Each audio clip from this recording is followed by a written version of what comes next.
Muy agradecido. Dios me sorprende cada vez que me permite poder predicar en esta comunidad. Les traigo saludos de la 12ª Iglesia Presbiteriana de Santiago, Iglesia Puente de Vida. Nos sentimos muy agradecidos por lo que ustedes como comunidad hacen también por nosotros. De verdad. Bien. El pastor Alejandro, cuando me planteó predicar este texto, yo dije, chuta, la lecera, son 2 versículos. Y yo tengo mucha experiencia predicando textos cortos, textos chiquititos. Y yo, como estoy casado con la Paulina, entiendo lo complicado que es eso, que le pongo chiquitita y es complicada esa mierda.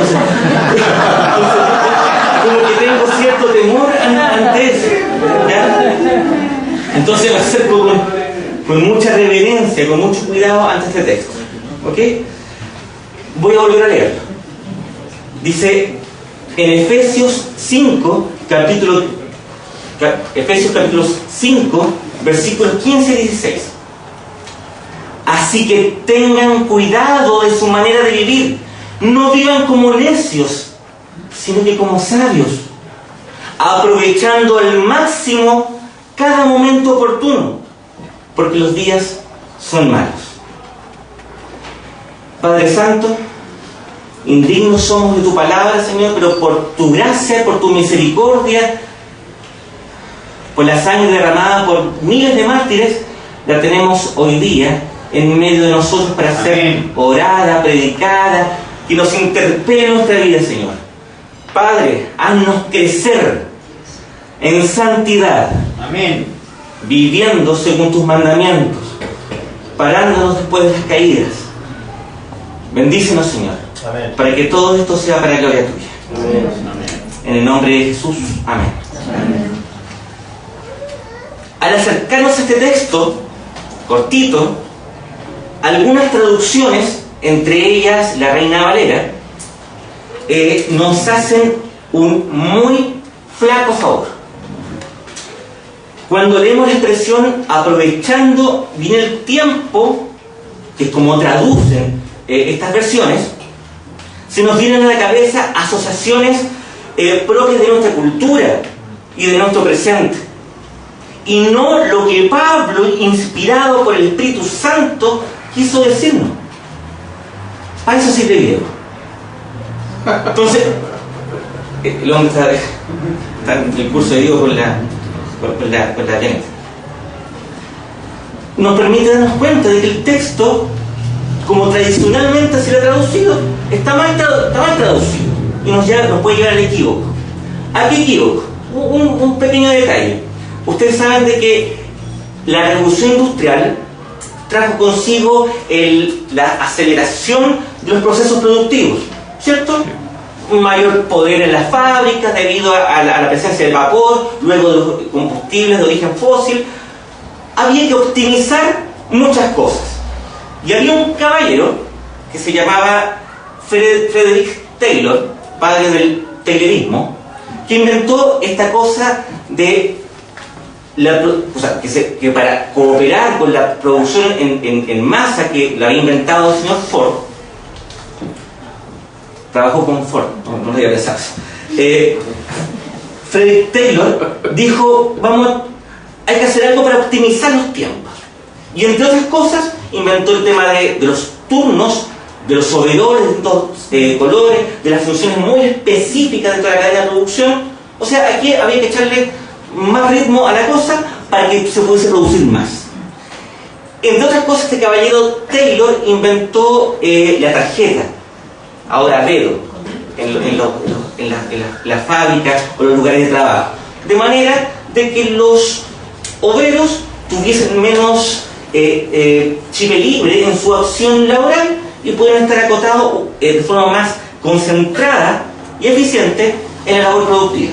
Entonces, cuando decimos aprovechemos bien el tiempo, es súper fácil que se nos venga a la mente esa noción de tiempo como lo entendió el señor Ford y como lo entendió el señor Taylor. Ahora, el texto inspirado por el Espíritu Santo, ojo, el que está inspirado por el Espíritu Santo es el texto griego, no son las traducciones. Eso es muy importante. No habla acerca del control del tiempo. Y quiero ser muy enfático, no habla, dado que esta categoría de tiempo no existía en el siglo I. O sea, de pelogrullo, no había relojes. ¿Ya? Importantísimo.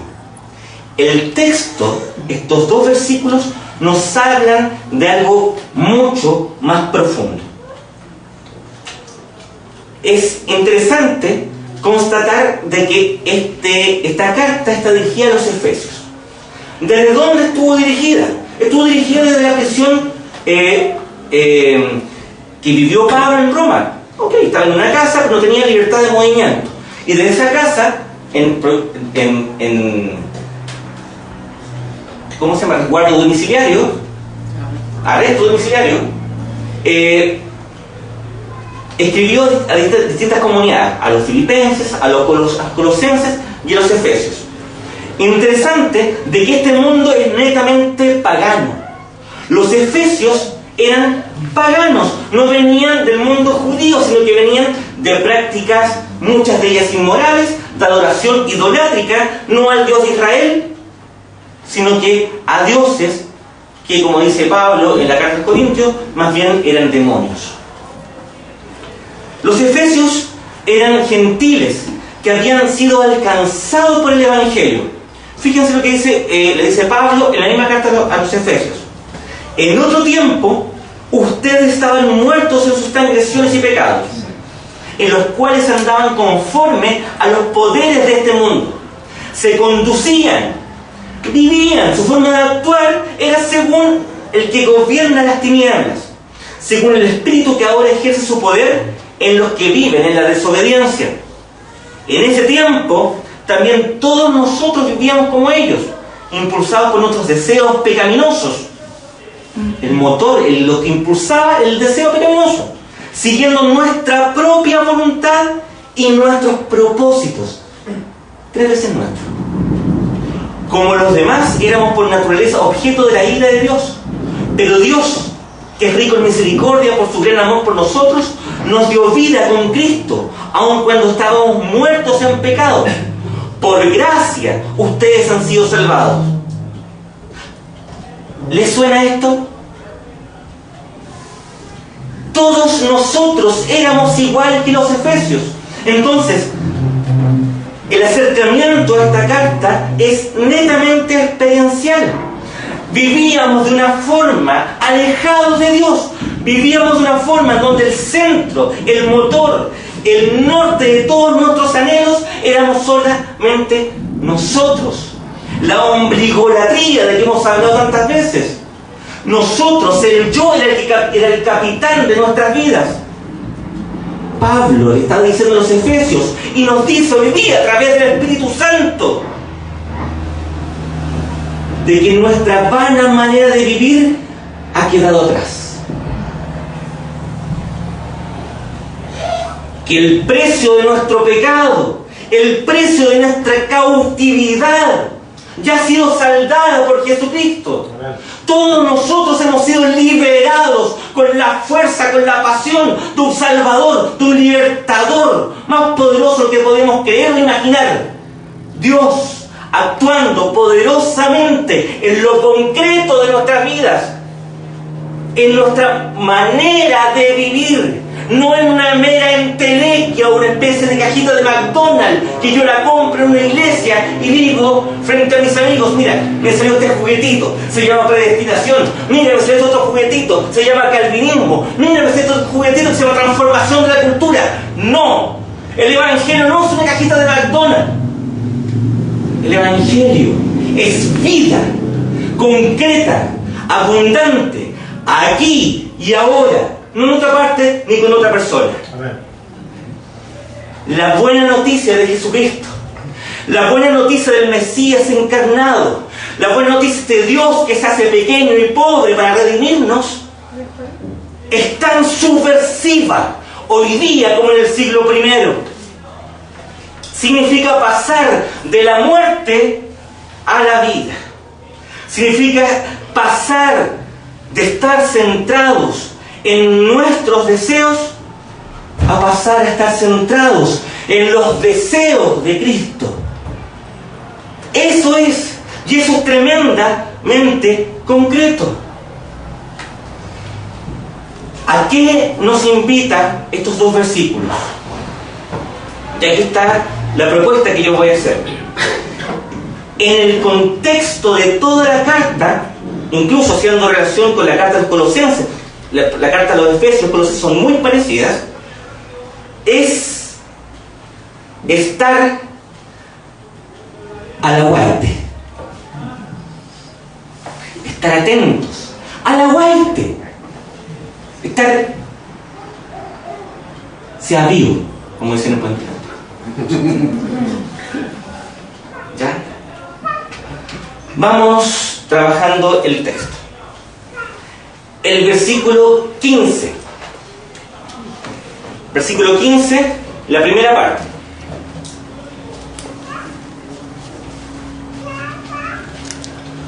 Ustedes ven que dice: así que tengan cuidado de su manera de vivir.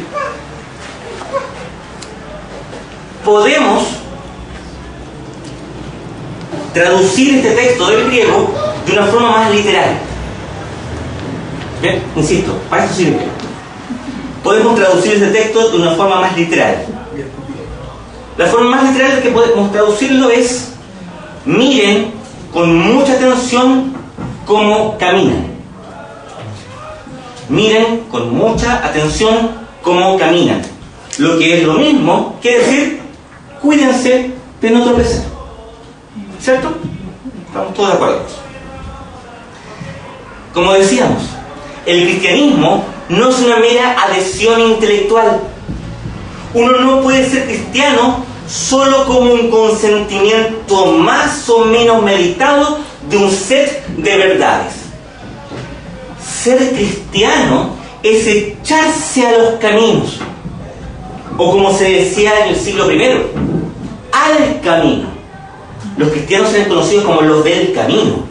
Ya visto, si leen el libro de Hechos de los Apóstoles, acá rato hablan de los del camino. Recién en Antioquía se empieza a llamar a los seguidores de Jesús como cristianos, pero hasta antes de eso, los del camino. Los cristianos, es decir, los del camino, los caminantes, estamos llamados a hacer eso, a caminar, a poner en práctica, vivir en constante, inventemos una palabra, verbiar el mundo, en una acción. El cristianismo, y esto lo hemos dicho muchas otras veces, el cristianismo es un movimiento, no un monumento. Estamos llamados a vivir quijotescamente. Fíjense que el acento del versículo está puesto no en lo difícil de la senda, sino más bien en cómo debe andar el caminante. Debemos hacerlo, así lo dice el texto, con mucha atención. Esto me recuerda, y en algún momento lo predicamos desde este púlpito, lo que dice Pablo en la carta de los Colosenses, en el versículo 3:2. Concentren su atención en las cosas de arriba. Y poner la atención en las cosas de arriba es fijar la mirada en la victoria de Cristo centrado a la derecha de Dios. Esto sube a los cielos, se sienta a la derecha de Dios y nosotros estamos ahí invitados a mirarlo arriba, en su estado victorioso, contemplar la victoria de Cristo. Entonces, en este versículo que estamos estudiando ahora, el caminar con cuidado no tiene que ver con un acto religioso centrado en la excelencia de mis obras, sino más bien en la excelencia de la obra de Cristo. No es nuestra pulcritud moral, insisto, no es nuestra pulcritud moral, entre otras razones porque no la tenemos. No tenemos nada de qué jactarnos. Es la obediencia de Jesús durante toda su vida y hasta el último grito en el Calvario. Es su sangre derramada en el Gólgata. Es su victoria sobre la muerte. Es eso el centro del Evangelio. Es Él, es Jesús, no somos nosotros. Y esta es la clave del Evangelio verdadero. Entonces, cuando somos invitados a caminar cuidadosamente o a vivir, como dice el NBI, de tener cuidado con nuestra manera de vivir, no es otra cosa que tener constantemente el desafío de predicarnos a nosotros todos los días el Evangelio. Sencillamente eso. Como dice por ahí un autor, C.J. Mahani, es tener una vida cruzcéntrica. Cristo crucificado, victorioso en el Calvario, como centro de nuestra vida. Segundo elemento. En el 15b dice: no vivan como necios, sino como sabios.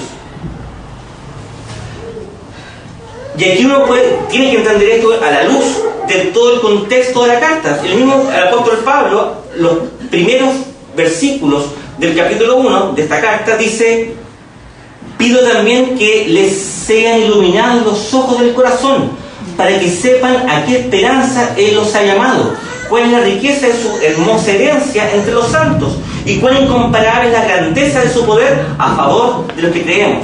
Ese poder es la fuerza grandiosa y eficaz que Dios ejerció en Cristo cuando lo resucitó de entre los muertos y lo sentó a su derecha en las regiones celestiales. ¿Se dan cuenta? Por muy encima de todo gobierno y autoridad, poder y dominio, y de cualquier otro nombre que se invoque, no solo en este mundo, sino también en el venidero. E incluso en el versículo 17, antes que esto, dice: pido que el Dios de nuestro Señor Jesucristo, el Padre glorioso, les dé el espíritu de sabiduría y de revelación para que lo conozcan mejor. Entonces, el tenor de la sabiduría a la que llama Pablo no es otra cosa que tener la mirada centrada en la obra victoriosa de Cristo y reconocer que es la inhabitación, la experiencia interna del Espíritu Santo como elemento revelador de nuestra cotidianidad cristiana. Tenemos un Dios en los cielos victorioso, y tenemos a Dios presente hoy día, aquí y ahora, en nuestros corazones. Dios Cristo, Dios Hijo, segunda persona de la Santísima Trinidad, y Dios Espíritu Santo, actuante y poderoso, aquí y ahora, transformando nuestra vida. Y si la vida no transformada, significa que tenemos solamente un discurso. Amén. Ese es el punto. Si no está presente el calor, el fuego, la luz victoriosa del Espíritu Santo hoy día aquí, transformando la vida, cociendo el pan en el horno,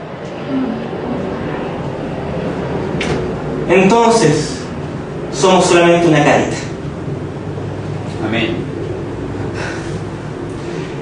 Y cuando tenemos el Espíritu Santo, el Espíritu que nos señala a Cristo,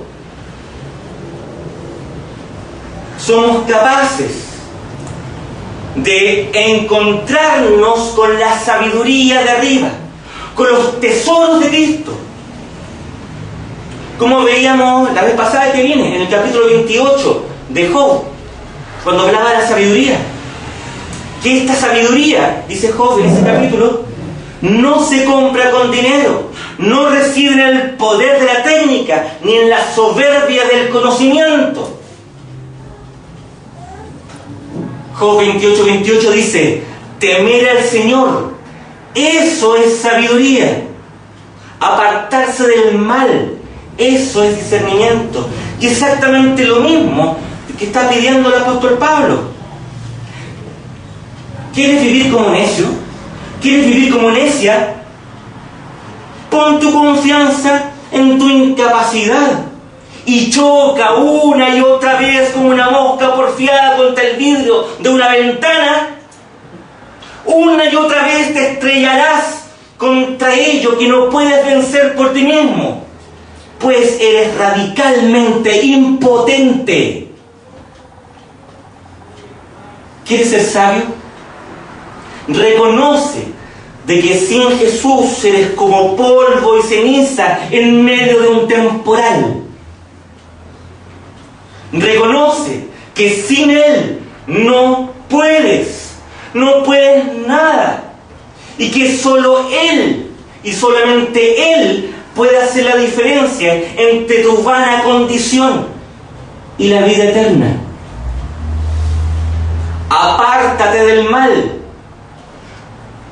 no como proeza ascética, sino como quien sabe que en el mal no vive Cristo.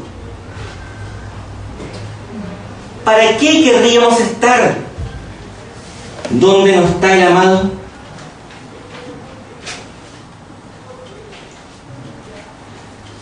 Pablo dice: no sean insensatos, sino entiendan cuál es la voluntad del Señor. Centrémonos en aquel que ha cumplido perfectamente la voluntad del Señor y seamos imitadores de Él, llevando una vida de amor, así como Cristo nos amó y se entregó por nosotros como ofrenda y sacrificio fragante para Dios. ¿Se dan cuenta? Todo el texto apunta a una praxis de una vida nueva, a una práctica viva de una nueva obediencia, ya no muertos en el pecado, sino que vivos en Cristo, como decía Francis Schaeffer. Y ahora, ¿cómo viviremos después de lo que Cristo ha hecho? Fíjense, si retrocedemos un capítulo, en el capítulo 4, versículos 22 en adelante, dice lo siguiente: con respecto a la vida que antes llevaban, se les enseñó que debían quitarse el ropaje de la vieja naturaleza, la cual está corrompida por los deseos engañosos, ser renovado en la actitud de su mente y ponerse el ropaje de la nueva naturaleza, creada a imagen de Dios en verdadera justicia y santidad. Pablo todo el rato está hablando del crecimiento en la fe.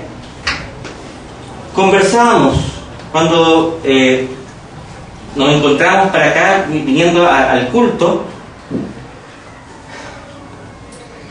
que esto es muy parecido al esposo patán de una mujer muy buena.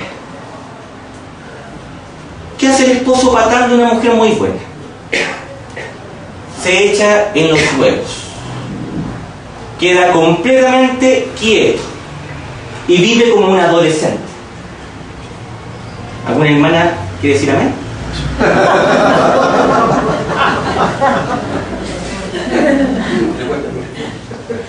Es así. El esposo patán va a hacer eso. Y le doy firmado. Conozco muchos casos. Muy probablemente la esposa no se va a separar de este patán y van a morir casados, viejitos, viendo a los nietos. El punto está en que el esposo no va a crecer nada, no va a perder su matrimonio, pero va a quedar pigmeo, enano, toda su vida. Cuando Jesucristo obra y compra nuestra libertad, ¿qué hace? Nos da un nuevo nacimiento. Nacimos nuevecitos de paquete, guaguitos. ¿Para qué? ¿Para qué seguir siendo guaguitos toda la vida? No, Él nos quiere grandes para extender su obra y glorificar su nombre. Y no venga a malinterpretar aquello de que el reino de los cielos es semejante a los niños. No, no quiere decir eso. Entonces, si la justificación provoca necesariamente la regeneración en tu corazón, pasando a ser tú una nueva criatura, la santificación provoca en ti el crecimiento, provoca en ti el vigor de ponerte en pie y empezar a hacer cosas por tu propia voluntad, una voluntad iluminada por el Espíritu Santo. De eso está hablando el texto, todo el rato. Prácticas concretas para poder vivir. Y aquí entramos en materia con respecto al tiempo, como estaba mal traducido. ¿Se acuerdan? 16a. A esta parte yo le puse el nombre, el subtítulo de Viviendo al Aguante. El versículo 16a dice: aprovechando al máximo cada momento oportuno. Y esta versión de la NBI es muchísimo mejor que la versión la Reina Valera u otras versiones más clásicas. Esta es una muy buena traducción. Aprovechar al máximo cada momento oportuno, ya que ahí está mi hermano Kairos.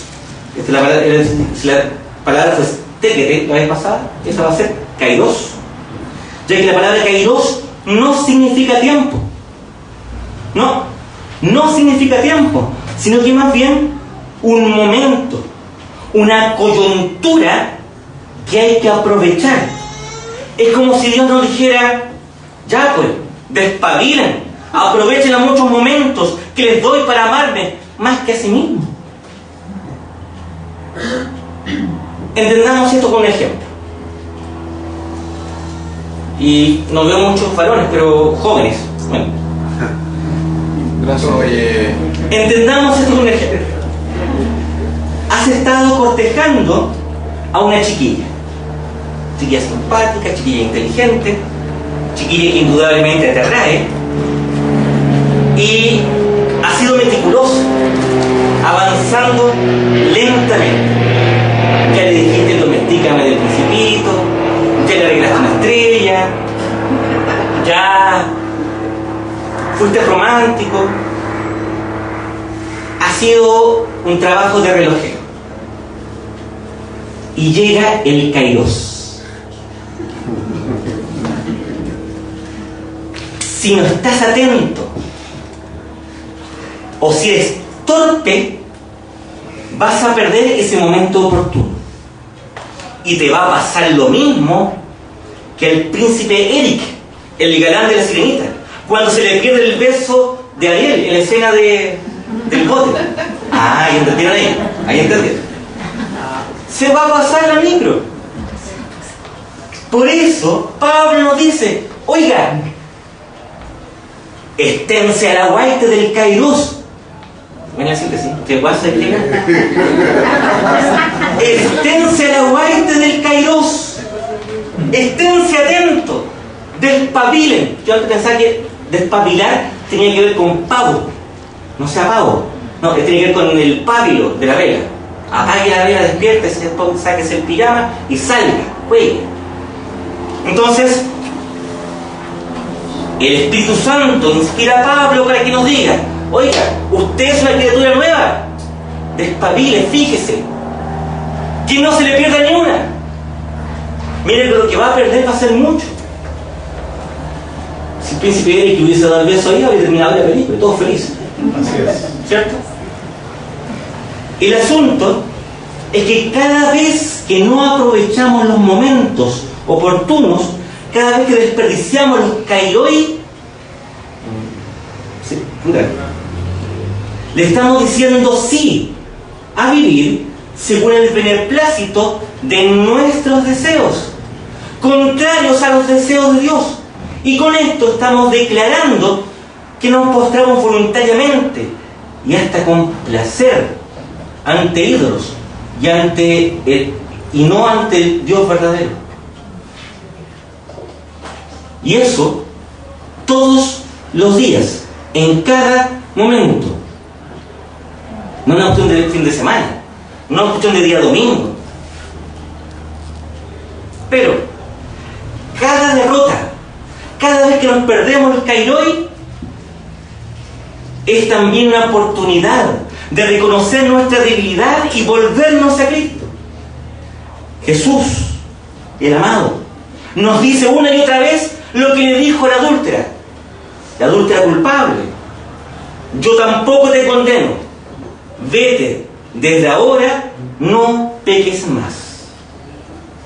Pablo, con un clamor, nos exhorta: no se emborrachen con vino, que lleva al desenfreno, al contrario, sean llenos del Espíritu.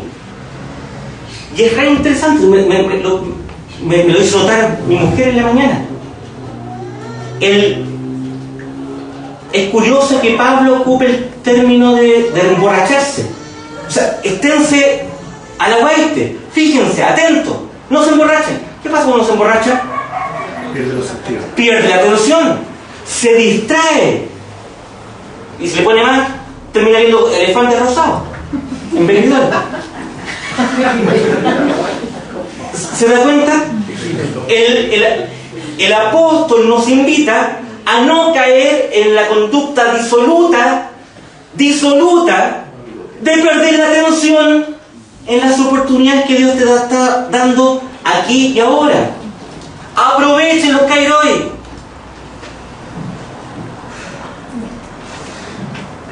Y esto es maravilloso. Les decía de que Efesios y Colosenses están en paralelo. Es impresionante. Algunos plantean de que son dos cartas circulares para esta región de Asia Menor, de que no es una carta dirigida a los Colosenses en específico, ni a los Efesios en específico, sino que más bien son una carta circular, dos cartas circulares que andan dando vuelta por ahí, por asimilar lo que hoy día es Turquía. ¿Por qué digo que es interesante esta similitud que se puede, este paralelismo que podemos hacer con los Colosenses? Porque el pasaje hermano del que acabamos de ver, de que no se emborrachen, sino que sean llenos del Espíritu, Colosenses dice de que sean llenos de la palabra. Por tanto, quiere ser lleno del Espíritu Santo, quiere tener la fuerza, el poder, el dinamis de Dios, lea la Biblia, estúdiela, y Dios va a actuar maravilla en ustedes. No espere que baje una voz del cielo y le diga: sí, debes amarme y amar a tu prójimo como a ti mismo. ¿Sabe por qué? Porque eso está escrito en la Biblia, pues. Dios no es redundante. Lo que sí va a ser transformar nuestra actitud. Nos va a apasionar por el reino. Va a cambiar la disposición de nuestro corazón. Tal vez no vamos a hablar en lenguas, pero sí vamos a entender lo que nos dice esta lengua y vamos a vivir en consecuencia a lo que eso significa. Perdón, yo no sé si me cuentearon en el metro, no lo sé, pero voy a creer que no. La persona que me regaló, porque le dije: hermanito, yo no tengo, ando sin ni una moneda, lo que es verdad. Me dijo: ya, hermanito, no tengo, yo se la paso. Y me regaló unos parchicuritas. Él contaba que había estado 15 años consumiendo pasta base y el Señor había roto sus cadenas. Y se pegó un sermón dentro del metro que tal vez yo no me había atrevido a hacer dentro del metro. Entonces, esta condición nueva a crecer en el Espíritu nos lleva a ser sembradores del reino, ¿cierto? Ahora, solo oyendo la voz del Espíritu Santo podemos levantar una y otra vez nuestra vida del pecado y podemos luchar contra el pecado. Solo en la llenura de aquel quien es la tercera persona de la Santísima Trinidad podemos vencer en la victoria del resucitado. Solo en la fuerza de aquel quien es fuego consumidor podemos quemar nuestras traiciones y nuestros tropiezos. Sin Él, sin el Espíritu Santo, sin la luz de su palabra, somos como una ridícula pirinola en los dedos del diablo. Esta lucha es lo que se conoce como la santificación. Es nuestra voluntad, que ya no está muerta en nuestros delitos y pecados, sino que ha sido reanimada, regenerada por la fuerza, la acción de Dios Hijo en el Calvario, pero alimentada por el Espíritu Santo. Pero es nuestra voluntad. Entonces no venga con la mentira que yo no puedo dejar de pecar. Si no puede dejar de pecar, significa que no está regenerado.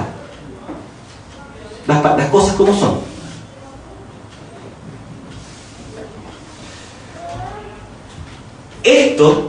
Esta buena batalla es lo que le da el carácter auténtico a la vida cristiana. Encontré una cita que me encontré fascinante, muy buena. Dice, de un pastor bautista. Sí, los bautistas también pueden ser buenos. Y los quiero, son mi hermano. Joe Thorne, que es como un Jano Molina, pero gringo. Peladito, con barba y tatuado. Fantástico, me cayó muy bien. Dice lo siguiente: al parecer piensas que tus pecados de alguna manera morirán de viejos. Repito, al parecer piensas que tus pecados de alguna manera morirán de viejos. Es como si creyeras que puedes esperar y ellos eventualmente se debilitarán y fracasarán. Pero la verdad es que tu pecado envejece más bien como un roble. Si no estás constantemente cortándolo, sus raíces crecerán más profundos y sus ramas crecerán más fuertes. Es una pelea, es una lucha. O como dijera el puritano inglés del siglo XVII, John Owen: mata el pecado, o el pecado te matará a ti. Y esta lucha se hace en lo concreto de la vida, en medio de las situaciones. Lo ordinario de cada día es el campo de batalla de los hijos y de las hijas de Dios. Es aquí y ahora donde luchamos por la santidad. Estése a la guaita de los caídos, en el arrepentimiento y en la tentación. En lo concreto de ese momento, usted va a crecer.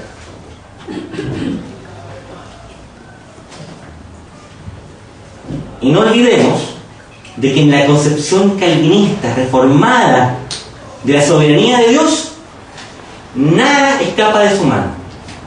Nada. ¿Qué quiere Dios? Él no te tienta. Pero si quiere que tú crezcas, te ejercites. La tentación y el pecado, sin lugar a dudas, nos permite crecer de acuerdo a la estatura de Cristo. El cuarto punto. El versículo 16, la parte B. Dice: porque los días son malos. En el siglo I, sin lugar a duda podríamos decir que los días eran malos. Pero ¿quién podría dudar de que hoy día no vivimos tiempos anticristianos? En los orígenes de la iglesia, la persecución provino primero del mundo de la sinagoga. Fue el judaísmo quien primeramente y con mucha fuerza persiguió al cristianismo. Luego fue el Estado imperial, fue el emperador romano quien, exigiendo una adoración como si fuese Dios, persiguió a los cristianos. En el siglo XX, la dictadura soviética y todos sus satélites fueron los ejecutores de esta persecución de una manera explícita. Se llegó a decir que en Albania, Estado comunista en Europa, no quedaría ningún creyente. Y Alemania es hoy día el estado más ateo del mundo. Hicieron bien la pega. Hoy día, siglo XXI, es el liberalismo ateo. Y ojo, yo siempre hago relación a esto. La gran persecución de hoy día no es como el siglo XX por parte del comunismo, es por parte del liberalismo.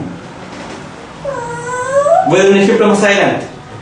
También agente de esta persecución contra la cosmovisión cristiana es el progresismo secularista, que pretende borrar el cristianismo de la esfera pública y dejarnos ensotanados en nuestras iglesias con alto olor a incienso y con olor a naftalina.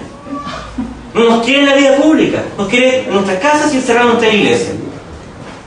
Vivimos tiempos en que los diversos discursos en pos de los así llamados derechos postmateriales, los derechos materiales en relación con el derecho a la justicia, el derecho a la vivienda propia, derecho de educación. Hoy día los derechos postmateriales dicen relación con las identidades.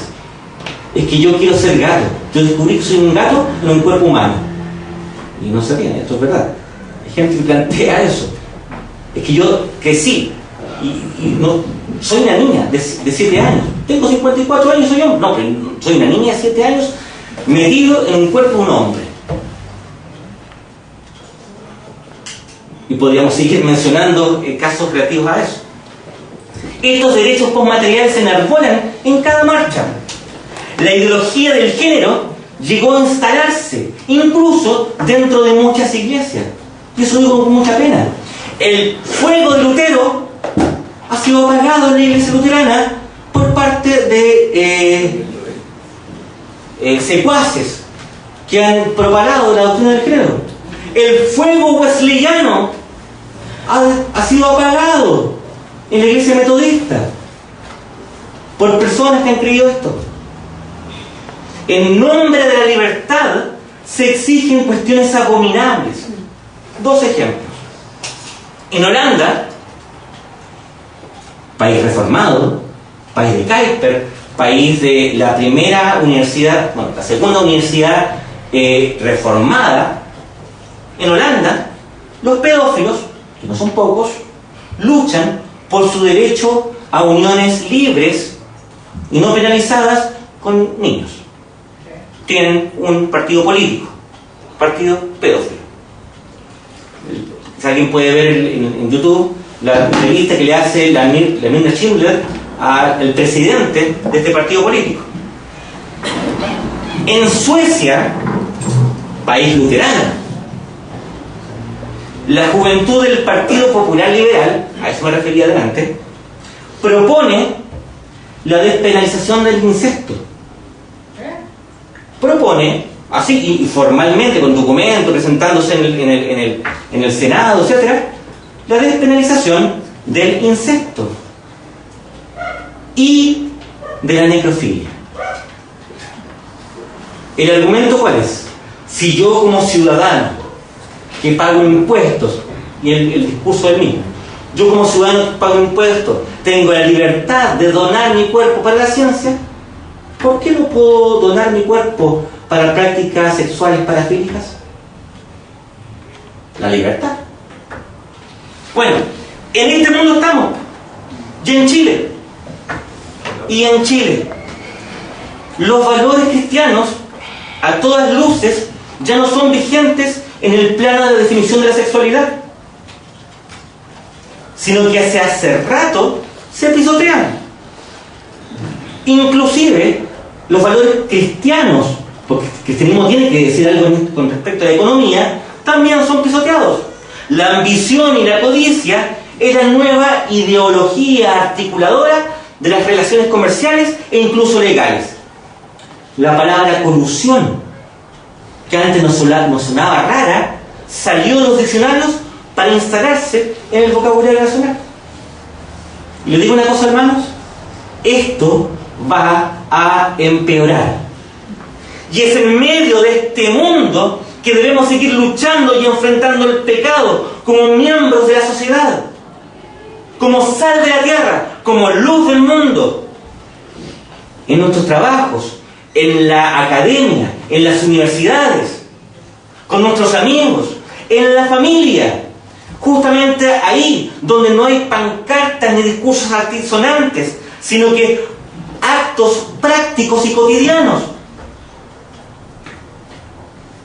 Fíjense lo que a continuación de esto, Y entre los 2 versículos del sermón dice Pablo en la misma carta: esposas, sométase a sus propios esposos como al Señor.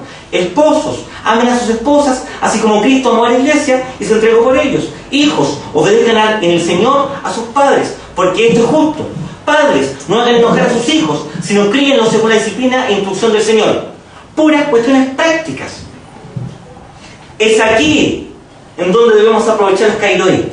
Es aquí donde, aprovechando bien los kairoi, crecemos como gente sabia. Es aquí, aprovechando, estando la guaite de los momentos oportunos, que podemos vivir con cuidado el caminar cristiano. Nuestra lucha contra el pecado tendrá repercusiones en todos los niveles de la vida. La santificación es práctica o simplemente no es. El apóstol Pablo nos exhorta a aprovechar los momentos oportunos. Despabila y sé santo. Despabila y sé cristiano. Despabila. Y como dice el versículo 14 del capítulo 5, despiértate, despabila, tú que duermes, levántate de entre los muertos y te alumbrará Cristo. Y siendo tú iluminado, iluminarás a otros. Para pensar y practicar. Primero, pongamos más atención en cómo vivimos nuestro seguimiento de Jesús. ¿Cuál será nuestro barómetro? El Evangelio. Práctica concreta para esta semana y para el resto de la vida. Lea los Evangelios. Yo le sugiero que lea el Evangelio de Marcos, porque el Evangelio donde tiene menos discursos y más acciones. Tomando el Evangelio de Marcos, imítelo concretamente, acciones concretas. ¿Quiere poner más atención? Siga el camino de Jesús. Lee el Evangelio. Dime con quién andas y te diré quién eres. Si usted anda con Cristo, se va a parecer a Cristo. ¿Y sabe lo maravilloso? Que la gente lo va a reconocer en eso. En usted va a ver a otro Cristo. Y usted tiene una vida distinta. Hoy parece que va a Peñalolén, se junta dos y va a llegar más gente. Y el nombre de Dios va a ser glorificado. Segundo, busquemos constantemente ser sabios. Temamos a Dios, cultivemos el sentido de reverencia ante su gloria, reconozcamos nuestra nada ante su majestad, guardemos silencio ante su santidad, veámonos a la luz de su presencia y arrepintámonos de nuestros pecados. Eso es ser sabio. Y en tercer lugar, estemos al aguaite del momento oportuno. Abramos los ojos al Kairos que está enfrente nuestro. Oiga, si no hay que ir al Himalaya, no hay que irse a meditar como los lamas, no hay que irse al Baila Luna a ver en estado estática después de tomarte unos peyotes. No se trata de eso. Aquí y ahora los Kairoi están ahí, al ladito. Con el chofer de la metro, con el hermano de la casa, con la esposa, con los hijos, con los compañeros, con toda la vida. Reconozcamos la tentación como una oportunidad de elegir heroicamente a Dios. ¿Lo había pensado así? La tentación te da la oportunidad de elegir heroicamente a Dios. Y seamos conscientes. Apaguemos el modo automático. Qué buena esa película. La de Jim Carrey. Que el tipo decide poner modo automático en la vida y le puede adelantar, ¿cómo se llama? Click, pero no es Jim Carrey. No, Jim Carrey. Se llama Click. Click. Y el otro es un judío. El judío, sí. Adam Sandler.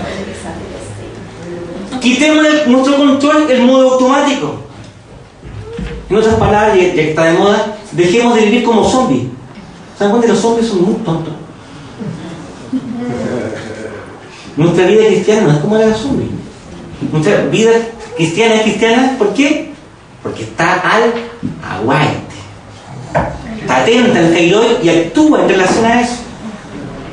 Vivamos, en otras palabras, un poco más eruditas quizás, vivamos coram Deo. Coram Deo. Estar constantemente en presencia de Dios. Dios me mira. Yo lo veo. ¿En dónde? en una nube resplandeciente que me guía de día y que la noche es como un fuego. No, en medio de un plato, en medio de poner la mesa, en el medio de la pega bien hecha. Ahí está nuestra nube de día y nuestro fuego de noche. Y para terminar, cuarto punto: seamos sal de la tierra y luz del mundo. Atrevámonos al martirio. Martirión en griego significa testimonio. Atrevámonos a dar testimonio y a ser contraculturales. Si todo el mundo dice que cooperarse para volverse gato, insisto, no es chiste, hay un tipo en Estados Unidos que está exigiendo esto. Porque su identidad, sus derechos postmateriales, porque como ciudadano, bla, bla, bla, bla, lo dicen. Usted atrévase y diga que no. Sea valiente y dé una opinión cristiana, defienda la verdad, no sea niñita. Debemos dar testimonio en todos los ambientes. Seamos fieles y no permitamos ninguna desviación en nuestras vidas, en nuestras familias, ni en nuestra iglesia. ¿Sabe que los luteranos fueron ortodoxos?